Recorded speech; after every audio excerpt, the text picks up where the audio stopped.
Es intrigante cómo el apóstol Pablo apunta en la misma frase dos sentencias completamente paradójicas. En un primer análisis, parece que no tiene mucho sentido el amado apóstol, en el mismo versículo, haber justapuesto una exhortación en cuanto a la embriaguez con el vino y una ordenanza para que seamos llenos del Espíritu Santo. ¿Por qué será entonces que el Espíritu Santo inspiró a Pablo a escribir este versículo de esta forma? Entiendo que el punto en común está en cómo debemos perder el control de nuestras vidas. Me explico. Es que cuando se está embriagado con vino, se pierde, en el más de las veces, el control de acciones y conductas. El que está embriagado no se domina más, sino que es dominado por el vino, no tiene más voluntad, siendo su voluntad dominada por el vino, no tiene control de sí mismo, siendo completamente dominado por el vino. Y es precisamente ahí donde está el núcleo de ese versículo. Ser lleno del Espíritu Santo literalmente significa perder el control de su vida.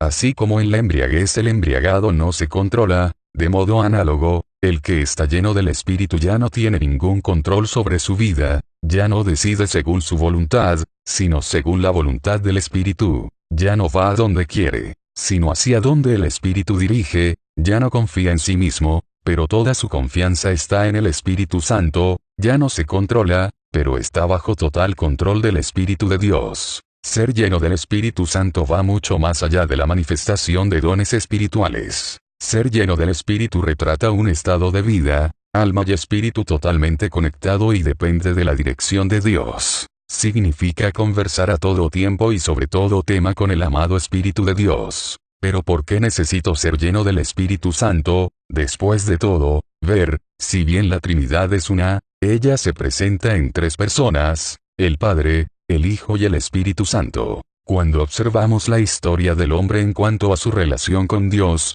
constatamos la actuación, visible, de forma más asertiva de determinada persona de la Trinidad, aunque sea un solo Dios. En el Antiguo Testamento se ve de forma evidente, repito, de manera visible, es decir, la forma como Dios se presenta, una acción más directa de Dios Padre, en que el mismo Dios pelea por su pueblo y protege a la nación de Israel. Con la encarnación de Cristo, se ve de forma clara y pujante la actuación del Dios Hijo, enseñándonos a adorar verdaderamente a Dios y pagando el precio por nuestros pecados. Con la resurrección y asunción de Jesús, nos fue enviado el Dios Espíritu Santo, nuestro ayudante. En este prisma, vivimos, actualmente, bajo la égida del Espíritu Santo, siendo convencidos de nuestros pecados y relacionándonos con Dios por medio de su actuación. Vivimos en el ministerio del Espíritu Santo. Dejarme intentar explicar mejor. Jesús dijo,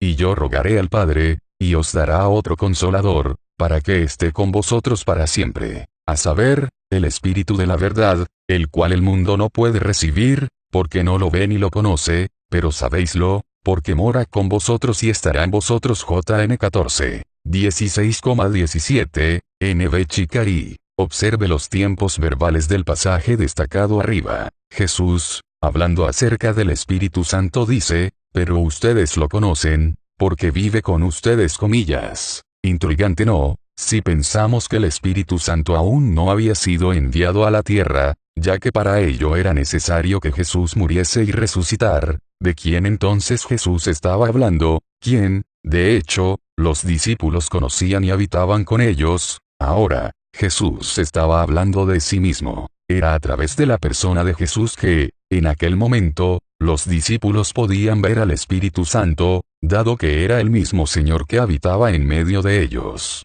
Jesús era la imagen visible que presentaba al Espíritu de Dios. Ahora mira a la segunda tensa, cuando Jesús dice, y estará en vosotros. Jesús ahora habla de un evento futuro, haciendo referencia al momento en que el Espíritu será enviado a todos los que aman al Señor, o sea, los discípulos podrían percibir el Espíritu Santo a través de la persona de Jesús, pero en el futuro serían sus templos. Tal vez ahora quede más claro. Jesús continúa su diálogo, y dice, Jesús le dijo, si alguno me ama, guardará mi palabra, y mi Padre lo amará, y vendremos a él y haremos morada con él. Juan 14 y 23, NB Chicari. Observa que Jesús está diciendo que el Padre y el Hijo morarán en aquellos que lo aman. Pero como el Padre y el Hijo habitan en nosotros, ahí está el de más maravilloso, por medio del Dios Espíritu Santo. La Trinidad habita en nosotros a través de la persona del Dios Espíritu Santo. Cuando somos morada del Espíritu de Dios,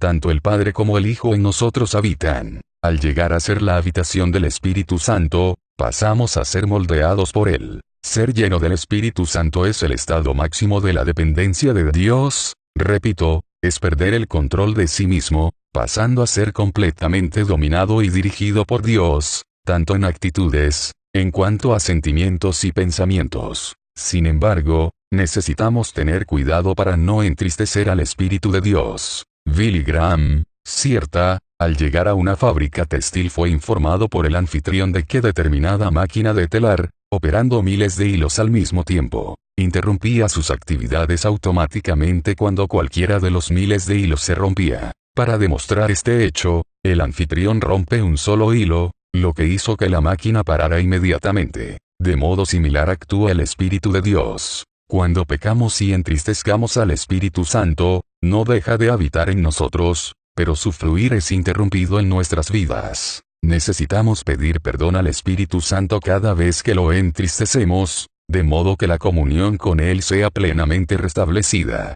Busque la plenitud del Espíritu y sea lleno de la presencia de Dios. Como decía un antiguo himno, Espíritu Santo, soy el más pequeño de los vasos, pero quiero desbordar de tu presencia. Que Dios nos bendiga grandemente, en el nombre de Jesús.